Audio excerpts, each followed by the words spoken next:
नमस्कार प्रिय विद्यार्थियों, वीके नॉलेज इलेक्ट्रिकल में आप सभी का स्वागत है। आईटीआई फर्स्ट ईयर के सीबीटी एग्ज़ाम होने हैं और आपके एग्ज़ाम के लिए हम आपको क्लासेस प्रोवाइड करवा रहे हैं। इलेक्ट्रिशियन वाले बच्चों के लिए लगातार हम आपको क्लासेस दे रहे हैं और ये हमारी क्लास नंबर 12 है। इससे पहले 11 क्लासेज आपको दे चुके हैं। जानकारी देना चाहूँगा, समय निकालकर उन सभी 11 क्लासेज को एग्ज़ाम से पहले ज़रूर देख लेना। हम आपको 100% गारंटी देते हैं, एक भी क्वेश्चन हमारी इन क्लासेज के बाहर से नहीं आएगा। रट लीजिए इन सभी प्रश्नों को, एक एक प्रश्न को ध्यान से पढ़ लीजिए। 100% ऐसे ही क्वेश्चन होंगे और आप अपनी थ्योरी में 100% नंबर ला सकते हैं, यानी सारे के सारे क्वेश्चन आप सही कर सकते हैं। आईटीआई एग्ज़ाम 2024 नाम से प्लेलिस्ट बनी हुई है, उस प्लेलिस्ट में ये क्लासेज मिल जाएगी और आप उनको ज़रूर देखना। चैनल से पहली बार जुड़े हैं, अभी तक सब्सक्राइब नहीं किया है तो चैनल सब्सक्राइब ज़रूर कर लेना, क्योंकि इन 12 क्लासेज से कुछ नहीं होगा, हम आपको और भी क्लासेज देने वाले हैं। एग्ज़ाम के समय हम आपको मोस्ट रिपीटेड क्वेश्चन करवाएंगे।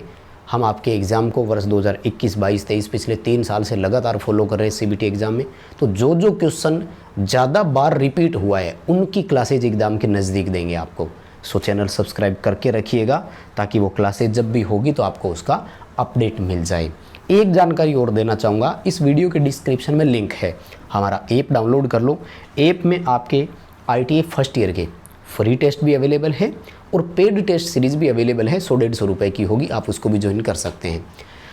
आपको electrician theory, workshop calculation, engineering drawing और एम्प्लॉयबिलिटी स्किल के अलावा मॉडल सेट भी मिलेंगे, जिसमें आपको एकदम एग्जाम पेपर के जैसे क्वेश्चंस मिलेंगे।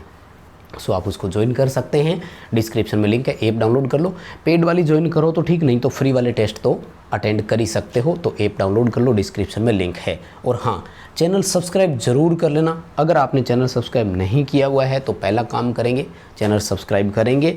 और इस वीडियो को अभी तक लाइक नहीं किया तो प्लीज़ लाइक कर दीजिएगा। आइए शुरू करते हैं, पढ़ते हैं पहले सवाल की तरफ। ये देखो, पहला सवाल आपसे क्या पूछा जा रहा है, पूरा करके थोड़ा सा आपको दिखाना चाहूँगा। देखो भाई, सवाल पूछ रहा है लेड एसिड सेल में आवेशन की रासायनिक क्रिया के दौरान धनात्मक प्लेट पर क्या आएगा। आवेशन मतलब चार्जिंग के दौरान पूछ रहे हैं। देखो, लेड एसिड सेल में टोटल 3 तरह के नाम याद रखो, स्पंजी लेड, लेड परऑक्साइड और लेड सल्फेट। जब चार्ज होता है ना तो नेगेटिव प्लेट होती है स्पंजी लेड की, पॉजिटिव प्लेट होती है लेड परऑक्साइड की। पॉजिटिव और नेगेटिव दोनों होती है लेड सल्फेट की जब डिस्चार्ज होता है, और लेड सल्फेट प्लस वाटर, ये मान लो डिस्चार्ज का ये है, क्योंकि डिस्चार्जिंग के दौरान एसिड कम हो जाता है, पानी ज़्यादा हो जाता है, तभी तो घनत्व कम हो जाता है और पतला हो जाता है ना। अच्छा, एक जानकारी और दूँ सच्ची, ये जो क्लास है ना ये इंटरकनेक्टेड होती है। हम आपको जो पिछली क्लास देकर आए हैं, क्लास नंबर 11, वो भी सेल बैटरी पर ही आधारित है, ये भी सेल बैटरी की है। तो मैं तो निवेदन करूँगा कि क्लास को क्रम वाइज देख कर आएँ, ताकि वो क्वेश्चन भी आप पढ़ सके और इन क्वेश्चंस को भी पढ़ सके, है ना। खैर, अभी देखो, धनात्मक प्लेट यानी पॉजिटिव प्लेट के बारे में पूछ रहा है आपसे, और पॉजिटिव प्लेट होती है लेड पर ऑक्साइड की, यानी क्वेश्चन का ऑप्शन आपका बी सही हो जाएगा। PbO2 से इसे हम संकेत करते हैं। पेपर में सीधे क्वेश्चन मिलेंगे, घबराना मत। सीबीटी एग्जाम में गारंटी दे रहे हैं, बने रहना अगर अच्छे नंबरों से पास होना है तो। 90% से ऊपर नंबर तो हर बच्चे के आ जाएंगे अगर हमारे साथ जुड़े रहोगे तो। बाकी अच्छे से तैयारी आपकी अगर और है तो चीज़ों को यूटिलाइज भी कर लोगे। सवाल देखो, बैटरी चार्जिंग के दौरान वेंट प्लग को खुला क्यों रखते हैं। वेंट प्लग तो वही होते हैं जिनमें से हम इलेक्ट्रोलाइट भरते भी है, इसलिए रखते हैं कि चार्जिंग के दौरान गैसें निकलती है और उन गैसेज को बैटरी से बाहर निकालना ज़रूरी भी होता है। अगर बैटरी के अंदर रहता है ना तो हो सकता है चार्जिंग के दौरान बैटरी फट जाए या बैटरी में ब्लास्ट हो जाए। ए ऑप्शन आएगा, गैसों को स्वतंत्रतापूर्वक बाहर निकालने के लिए, to escape the gas freely, यानी ईजीली गैस जो है वो बाहर निकलती रहे, नहीं तो वो बैटरी में ब्लास्ट करवा सकती है। बड़े इंपॉर्टेंट क्वेश्चन है, बने रहना, सारे क्वेश्चन देखने पड़ेंगे। अगर सही तरीके से पढ़ोगे तो नंबरों की गारंटी है। पेपर वाले दिन स्क्रीन पर बैठे बैठे याद करोगे कि यस ये मैंने क्वेश्चन पढ़ा हुआ है, यस ये मैंने पढ़ा हुआ है। आइए अगले सवाल की तरफ पढ़ते हैं। देखो क्वेश्चन क्या है, कौन सी विधि में बैटरी को कम धारा पर लंबे समय तक चार्ज करते हैं।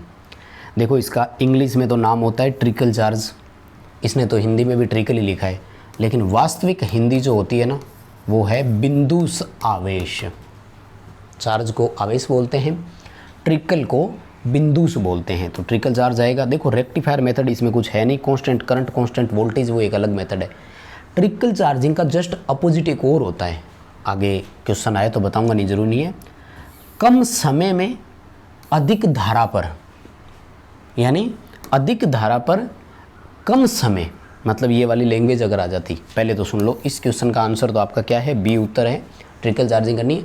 लेकिन एक और हमारा क्वेश्चन होता है, अधिक धारा या उच्च धारा पर कम समय में चार्ज करना, तो उसे इंग्लिश में बोलते हैं बूस्ट चार्ज और हिंदी में बोलते हैं वर्धन आवेश। बिंदु आवेश ट्रिकल चार्जिंग को बोलते हैं, वर्धन आवेश बूस्ट चार्जिंग को बोलते हैं। तो दोनों का याद रखना, कोई भी पूछ सकता है आपसे, उसका कोई भरोसा नहीं है, लेकिन पेपर में अगर आएगा तो सीधे सीधे क्वेश्चन आएंगे, घबराना मत, आराम से हो जाएगा, है ना। लेकिन देखो अभी तो आप फर्स्ट ईयर में हो, सेकंड ईयर में आओगे, फिर भर्ती परीक्षाओं की तैयारी करनी है, तो कंपटीशन एग्जाम में क्या होता है कि ये चीज़ें चेंज करते रहते हैं, वो कभी कुछ जोड़ देते हैं। सवाल देखो, लेड एसिड बैटरी में सल्फेशन दोष को कैसे जाना जाता है। दरअसल जाना जाता है, मैं सवाल समझ नहीं पाया, इंग्लिश देख लेते हैं। रेक्टिफाइड लिखा हुआ है, रेक्टिफाइड का मतलब होता है दूर करना, छानना, यानी सल्फेशन दोष के निवारण की बात कर रहा है। देखो सबसे पहले तो हम बात करें सल्फेशन दोष होता क्या है। तो जैसे बैटरी को हमने डिस्चार्ज किया था तो पॉजिटिव नेगेटिव दोनों लेड सल्फेट की हो गई थी। लेड सल्फेट क्या है कि थोड़ा सा टफ हो जाता है। अब बैटरी को अगर अपन फिर से चार्ज करते हैं ना, तो बैटरी उतनी चार्ज होती नहीं है, उतनी फिर से सक्रिय नहीं रहती है, एक्टिव नहीं रहती है, फ्रेश नहीं रहती है, तो प्लेटें सूख जाती है। इस दोष को बोलते हैं सल्फेशन दोष। तो इसका सबसे पहला निवारण तो ये है कि बैटरी को समय समय पर चार्ज और डिस्चार्ज करते रहें, लंबे समय के लिए बैटरी को कभी डिस्चार्ज ना छोड़ें। पहला है, अगर लंबे समय तक छोड़ना भी है ना, तो हमेशा बैटरी को चार्ज करके छोड़ो और कोशिश करो उसे कि जैसे ही अपन पता लग जाए कि हाँ बैटरी डिस्चार्ज होगी तो चार्ज कर दो। लेकिन ये एक ऐसा दोष है कि ज़बरदस्ती आ ही जाता है, अगर आ गया ना तो इसका निवारण फिर वही है जो अभी ऊपर वाले क्वेश्चन में पढ़कर आए थे कि ट्रिकल चार्जिंग विधि द्वारा इसे चार्ज करो, फिर ये वापस सक्रिय होगा। तो आपका ऑप्शन सी है, कम धारा से लंबे समय तक उसे पुनः चार्ज करें। यानी कुल मिलाकर ये कहना चाह रहा है कि ट्रिकल चार्जिंग विधि को अपनाएं। ठीक है ना, याद रख लीजिएगा इसे, बहुत इंपॉर्टेंट क्वेश्चन है, काम आएगा जरूर, आ सकता है पेपर में सीधा। सिल्वर ऑक्साइड बैटरी में कौन सा पदार्थ नेगेटिव इलेक्ट्रोड होता है। देखो हमारे प्राइमरी सेलों में मोस्टली नेगेटिव जिंक का ही होता है। अगर किसी सेल में नेगेटिव आपसे पूछे और आप कंफर्म नहीं हो कि यार पता नहीं इसका सही उत्तर क्या है, तो जस्ता अगर ऑप्शन में दिखाई देना तो वो करके आना। 99% क्वेश्चन सही होने की संभावना है। एक दो सवाल ऐसे वो है, सेल ऐसे है जिनमें नेगेटिव जस्ते का नहीं होता, बाकी लगभग सब में प्राइमरी सेल जितने भी होते हैं सब में जिंक होता है। तो ज़्यादा इसमें सोचने की ज़रूरत नहीं है, अच्छा क्वेश्चन है, पेपर में सीधा मिलेगा। सिल्वर ऑक्साइड सेल कैथोड पूछ रहे हैं, जिंक कर देना। कर दोगे कि नहीं। इस वीडियो को अभी तक आपने लाइक नहीं किया है, please my dear student video को लाइक कर दीजिए। नंबर ऑफ़ लाइक, दो चीज़ें महत्वपूर्ण आपके लिए होती है। पहला, जितने लाइक्स आते हैं हम उससे ये समझते हैं कि इतने बच्चों को क्लास पसंद आई, इसलिए हम आपको और क्लास प्रोवाइड करवाने का प्रयास करते हैं। दूसरा, हम भी मोटिवेटेड होते हैं और कंटेंट को और बेहतर तरीके से एक्सप्लेन करने का प्रयास करते हैं। क्लास पसंद आती है तो ज़रूर कमेंट करके बताया करो कि यस हम समझ पा रहे हैं। सवाल देखो, चांदी का विद्युत रासायनिक तुल्यांक कितना है। शॉर्ट में लिखते हैं ECE, इलेक्ट्रोकेमिकल इक्विवेलेंट। चांदी का भी पूछेगा, तांबे का भी पूछेगा, दोनों का याद रखना है। ये तो कंपटीशन एग्जाम में भी सीधे सीधे क्वेश्चन आते हैं। सवाल देखो, इसका उत्तर रहेगा डी 1.1182। लेकिन इकाई का पूरा ध्यान रखना, मिलीग्राम प्रति कूलाम है माय डियर। अगर मिली शब्द हटा देगा ना तो यहाँ से 3 जीरो इधर आएगी और फिर आपका ए ऑप्शन बनेगा, लेकिन इसमें मिली नहीं लगा हुआ होना चाहिए, ग्राम प्रति कूलाम, क्योंकि विद्युत रासायनिक तुल्यांक का जो प्रतीक होता है वो जेड होता है और इकाई ग्राम प्रति कूलाम है। लेकिन कुछ जगह मिलीग्राम प्रति कूलाम भी लिख देते हैं, जैसे इस क्वेश्चन में लिखा हुआ।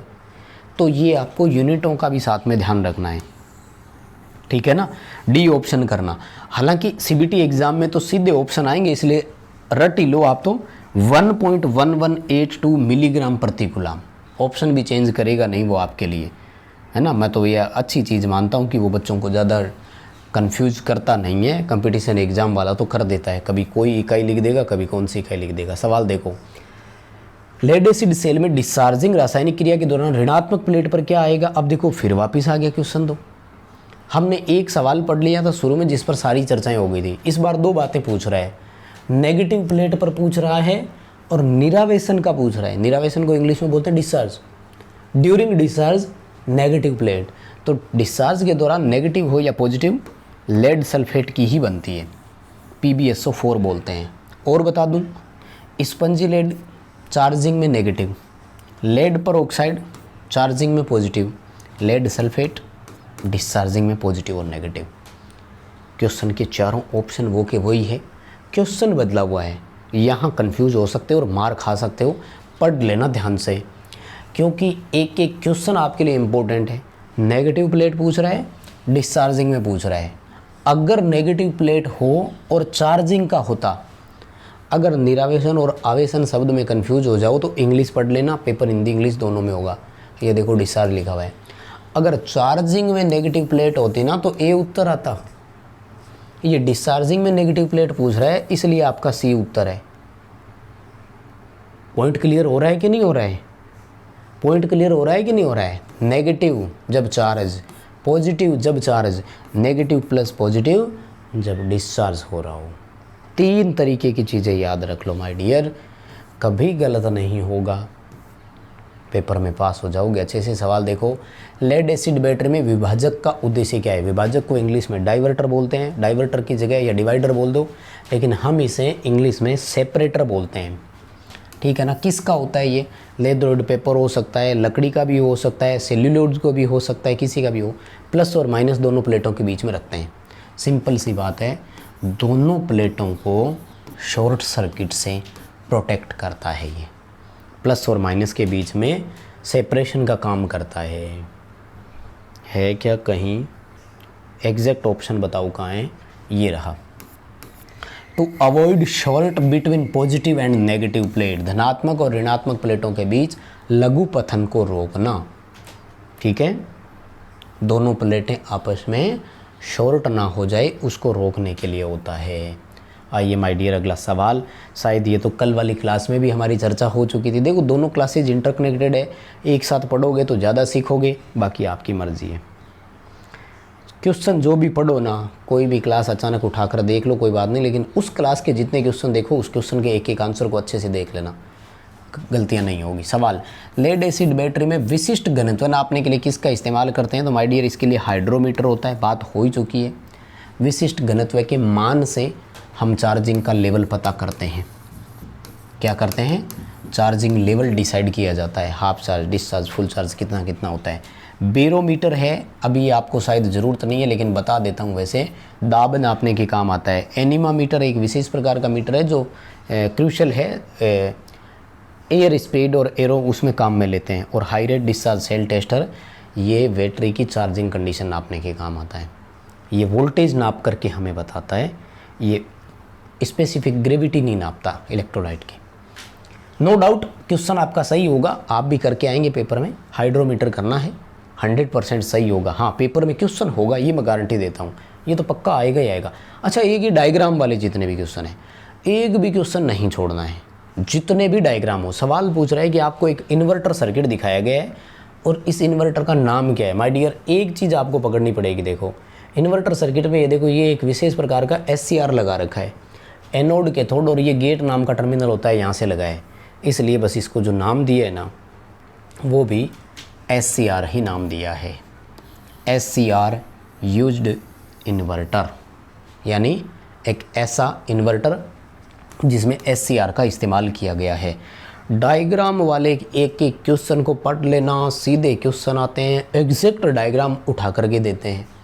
बहुत इंपॉर्टेंट है, बहुत ज़रूरी है, सही से पढ़ लेना भाई, ठीक है। देखो अगला सवाल, आगे बढ़ते हैं। क्वेश्चन इजी से ही है, ज़्यादा कुछ नहीं है, और आपको ना 20-20 मिनट की 2 क्लासेज में ये लगभग हम कवर करवा देंगे। तो 40 मिनट की एक क्लास देने से अच्छा यही है, थोड़ा थोड़ा समय निकाल कर आप भी अच्छे से पढ़ लो, क्वेश्चन एक्सप्लेन करना भी हो। लगातार लंबी क्लास हो नहीं पाती है, थोड़ा बहुत इश्यू रहता ही है।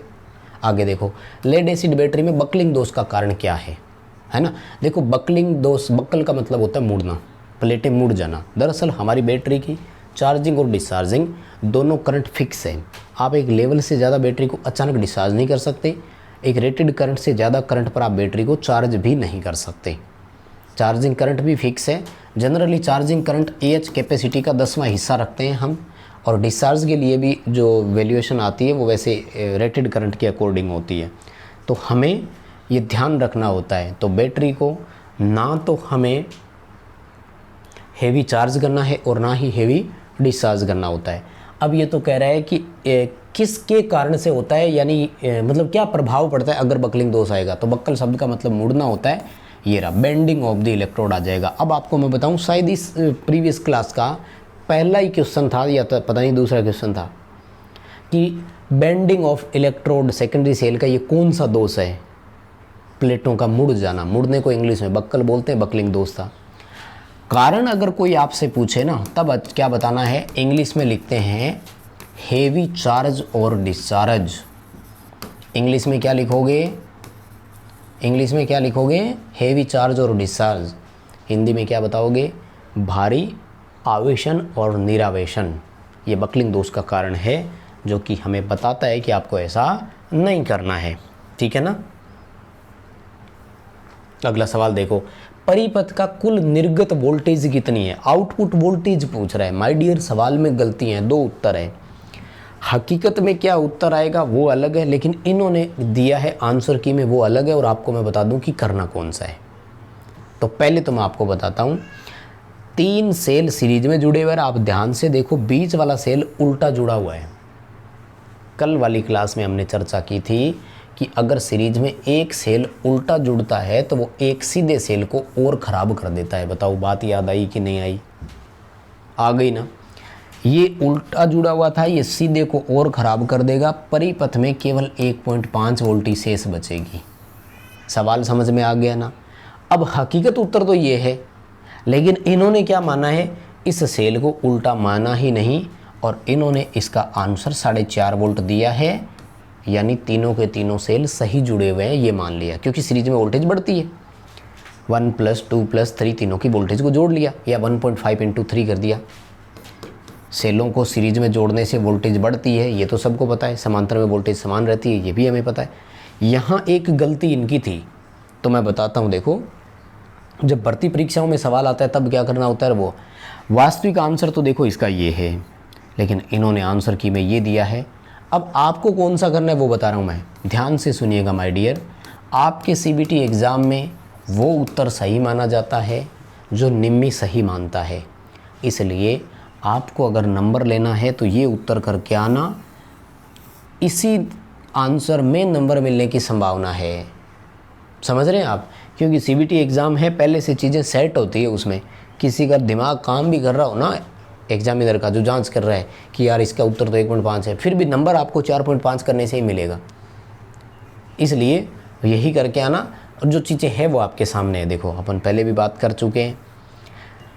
शुष्क सेल में धनात्मक इलेक्ट्रोड किसका होता है, इंग्लिश में ड्राई सेल बोलते हैं। कल हमने एक क्लास पढ़ी थी जिसमें हमें क्या कहा गया था, हमें ये कहा गया था कि कार्बन जिंक ड्राई सेल में इलेक्ट्रोलाइट कौन सा होता है। माय डियर, ये जो नाम है ना, ये इसके इलेक्ट्रोडों पर आधारित नाम ही है, कार्बन और जिंक। यानी कार्बन पॉजिटिव होता है और जिंक नेगेटिव होता है। हमसे धनात्मक इलेक्ट्रोड पूछ रहा है, धनात्मक इलेक्ट्रोड कार्बन का होगा। बताओ सवाल समझ में आया क्या। हाँ, इलेक्ट्रोलाइट पूछा था, वो याद रख लेना। NH4Cl अमोनियम क्लोराइड होता है। क्या होता है, अमोनियम क्लोराइड होता है। बता तो पहले ही चुके हैं। अब इस क्वेश्चन का आंसर क्या करना है, कार्बन करना है, समझ गए। नेगेटिव अगर पूछ ले तो जिंक करना है। इसलिए इस सेल का दूसरा नाम कार्बन जिंक सेल है। 1.5 वोल्ट के आसपास रेटिंग होती है इसकी। सवाल अगला देखो, लोड बढ़ने पर सेल के सिरों पर वोल्टेज में क्या परिवर्तन पड़ेगा। ध्यान से सुनिएगा, अगर लोड बढ़ता है तो करंट बढ़ता है। जब जब करंट बढ़ेगा तो I × R, इंटरनल रेजिस्टेंस के कारण, आंतरिक प्रतिरोध के कारण सेल के अंदर का ड्रॉप बढ़ता है, और अगर ड्रॉप बढ़ता है तो फाइनल जो टर्मिनल वोल्टेज होता है वो घटता है। भाई मान लो कोई सेल 4 वोल्ट पैदा कर रहा था, पहले अंदर 1 वोल्ट ड्रॉप हो रहा था, तो हमें कितना मिला, 3 वोल्ट। लेकिन अब लोड बढ़कर इतना हो गया कि ड्रॉप 2 वोल्ट होने लग गई, तो हमें कितना मिलेगा, 2 वोल्ट। सिंपल सवाल याद रखो, सेल की बात नहीं है, जनरेटर और ट्रांसफार्मर में भी ऐसा ही होता है। भार बढ़ने पर टर्मिनल वोल्टेज हमेशा घटती है। इसके पीछे का कारण क्या बताओगे, IR ड्रॉप। पढ़कर आए होंगे ये तो, क्लासेज अच्छे से लगाया करो, आईटीआई में है ना, बहुत काम आता है। देखो बेस तैयार कर लो, कंपटीशन एग्ज़ाम की तैयारी करनी पड़ेगी सेकेंड ईयर पास करने के बाद, तो मार नहीं खाओगे। नहीं तो भैया बहुत भटकना पड़ता है, भर्तियाँ नौकरी इतनी आसान मिलती नहीं है। ये मत सोचना कि आईटीआई कर ली बस ठीक है उसके बाद सीधी नौकरी। वोल्टेइक सेल में स्थानीय क्रिया दोष को कैसे रोका जाता है? लोकल एक्शन दरअसल होता क्या है, देखो ध्रुवाच्छादन और स्थानीय क्रिया नाम से 2 दोष होते हैं प्राइमरी सेल में। ये हमसे पूछ रहा है लोकल एक्शन को। दरअसल लोकल एक्शन के लिए हम क्या करते हैं, एक सिंपल शब्द आता है जिसे गैल्वेनाइजिंग बोलते हैं। डी उत्तर के साथ ले चलूँगा मैं आपको। अमलगमेशन ऑफ जिंक प्लेट, जो जस्ता होता है ना, क्योंकि स्थानीय क्रिया नेगेटिव इलेक्ट्रोड पर होती है हमेशा, पॉजिटिव इलेक्ट्रोड पर ध्रुवाच्छादन दोष होता है। पॉजिटिव पर ध्रुवाच्छादन होता है जिसके लिए विध्रुवक MnO2 काम में लेते हैं, याद आया। और इसमें जस्ता की जो प्लेट है ना उस पर अमलगमेशन करना है। अमलगमेशन करना मतलब है पारे की परत चढ़ा देंगे इस पर, ठीक है ना, अमलगमेशन कर देंगे। गैल्वेनाइजेशन बोलते हैं लोहे पर जस्ता चढ़ाना, सॉरी ये तो खुद जस्ता है, जस्ते पर आपको पारा चढ़ाना है। तो डी उत्तर करना। अच्छा क्वेश्चन है, मैं तो सुझाव इतना ही दूंगा कि बहुत बढ़िया तरीके से इसे पढ़ कर जाना भाई, जब आ जाए तो करके आना। M = ZIT सूत्र में Z किसे संकेत करता है, सारे ही बता देता हूँ मैं, पहले Z का बताता हूँ। Z है इलेक्ट्रोकेमिकल इक्विवेलेंट, हिंदी में बोलते हैं विद्युत रासायनिक तुल्यांक। ग्राम प्रति कूलाम इसकी इकाई होती है, लेकिन क्या पता कोई और आपसे कुछ और पूछे। तो M होता है द्रव्यमान, ये होता है ग्राम में, I विद्युत धारा एम्पियर में, और T समय सेकंड में। T का मतलब टाइम, I का मतलब करंट, M का मतलब मास, मास यानी द्रव्यमान, और Z का मतलब इलेक्ट्रोकेमिकल इक्विवेलेंट यानी विद्युत रासायनिक तुल्यांक। अगला सवाल, तांबे का विद्युत रासायनिक तुल्यांक कितना है? माय डियर, चांदी और तांबा दोनों पूछे जाएंगे। पहले चांदी का आया था, अब तांबे का। याद रख लो भाई, 0.329 मिलीग्राम प्रति कूलाम है। वैसे इसका आगे का अगर और याद रखो ना तो 0.3293 है। कितना है? 3293 है आगे का, अगर और वैसे ज़रूरत पड़ेगी नहीं। उत्तर याद रखना पड़ेगा, बताओ याद रह जाएगा क्या? पेपर तक याद रख लो यार, पेपर के बाद आपको सेकेंड ईयर में इसको कोई नहीं पूछेगा, और फिर 1 साल 1.5 साल बाद कंपटीशन एग्जाम की तैयारी करोगे तब इनकी ज़रूरतें पड़ेगी बाद में दोबारा। अभी एक बार तो पेपर तक याद रख लो, ठीक है ना। वीडियो को लाइक तो कर ही दिया होगा कि दोबारा पूछूं। देखो अगला सवाल, लेड एसिड बैटरी में बकलिंग दोष का कारण क्या है? क्या होता है कारण? सवाल पहले वो पूछा था, प्लेटें मुड़ जाना, और ये रहा ओवर चार्जिंग और ओवर डिस्चार्जिंग। बहुत ज़्यादा चार्ज या बहुत अधिक मान पर डिस्चार्ज करने से प्लेटें मुड़ जाती है, उसे बकलिंग बोलते हैं, ठीक है ना। और ये क्या करे, छोटी अवधि के लिए कम दर के साथ चार्ज, ये कोई ज़्यादा मतलब नहीं है। प्लेटों पर गिरने वाले अवसाद बनना, इसको बोलते हैं सेडिमेंटेशन दोष।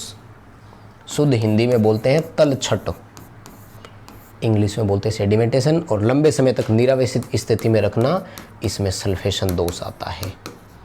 4 तरह के दोष होते हैं, याद है ना। एक कोरोजन और रह गया, प्लेटों पर टर्मिनल्स पर वो परत जम जाना। अभी क्या उत्तर करोगे? ए ऑप्शन याद रहेगा क्वेश्चन क्या, बताओ। सवाल समझ में तो आ रहे हैं क्या? आ रहे हैं कि नहीं मुझे कैसे पता लगेगा भाई? अगर आप अच्छे से लाइक कर दोगे, नंबर ऑफ़ लाइक्स बढ़ जाएंगे, तो मैं समझ जाऊंगा कि इतने बच्चों को तो पसंद आई थी। किसी को बहुत ही ज़्यादा पसंद आ रही है तो कमेंट करके ज़रूर बताएंगे। अगला सवाल, बैटरी में वोल्टेज चार्जिंग स्थिति जांच करनी है। मैंने बताया ना, वोल्टेज जांच करने के लिए high rate discharge cell tester होता है। इसमें वोल्टमीटर लगा रहता है, थोड़े समय के लिए लगाना होता है, वैसे वो संट कर देता है, हेवी डिस्चार्ज करता है बैटरी को। हाई रेट डिस्चार्ज लिखा है ना, बकलिंग दोष आ सकता है। तो रीडिंग लेना तो संभव नहीं था, इसलिए इसकी स्केल पर है ना, रेड, येलो और ग्रीन 3 स्टेज होती है। ग्रीन का मतलब बैटरी सही है, मतलब वो इंस्टेंट की इंडिकेटर देख लेना भाई कहाँ गया था, लगा के रखो, रीडिंग लो आराम से, इतने में तो बैटरी डिस्चार्ज हो जाएगी, बकलिंग दोष आ सकता है। तो रेड, येलो और ग्रीन 3 कंडीशन इसमें होती है, ठीक है ना। हाइड्रोमीटर नहीं कर सकते, वोल्टेज नापने की बात कर रहा है। अगर यहाँ सवाल होता कि बैटरी में इलेक्ट्रोलाइट का विशिष्ट गुरुत्व चार्जिंग स्थिति की जांच करने के लिए किसका इस्तेमाल करते हैं, तब आपको हाइड्रोमीटर करना था। समझ रहे मेरी बात को? सवाल तो समझ में आ ही रहा होगा। सवाल अगला, इलेक्ट्रोलिसिस के दौरान कौन सा इलेक्ट्रॉन को खोता है? इलेक्ट्रॉन खोने वाले को एनोड बोलते हैं भाई। आंतरिक रूप से एनोड की बात कर रहा है ये, ठीक है ना, जो इलेक्ट्रॉनों को खोता है, क्योंकि इसी के पास इलेक्ट्रॉनों की अधिकता हम मानते हैं। बस हो गया, इतना ही है। चलिए माय डियर स्टूडेंट, क्लास यहीं ख़त्म करेंगे। उम्मीद करता हूँ क्लास पसंद आई होगी। वीडियो को लाइक ज़रूर करेंगे। डिस्क्रिप्शन में लिंक है, ऐप डाउनलोड करो। फ्री वाले टेस्ट तो अटेंड कर ही सकते हो ना। टेलीग्राम ज़रूर ज्वाइन कर लेना, टेलीग्राम पर छोटी छोटी इन्फॉर्मेशंस देते हैं। हाँ, ये क्लास अपने दोस्तों तक पहुँचाने का काम आप करेंगे। प्लीज़ इसे शेयर कीजिएगा। बहुत बहुत धन्यवाद।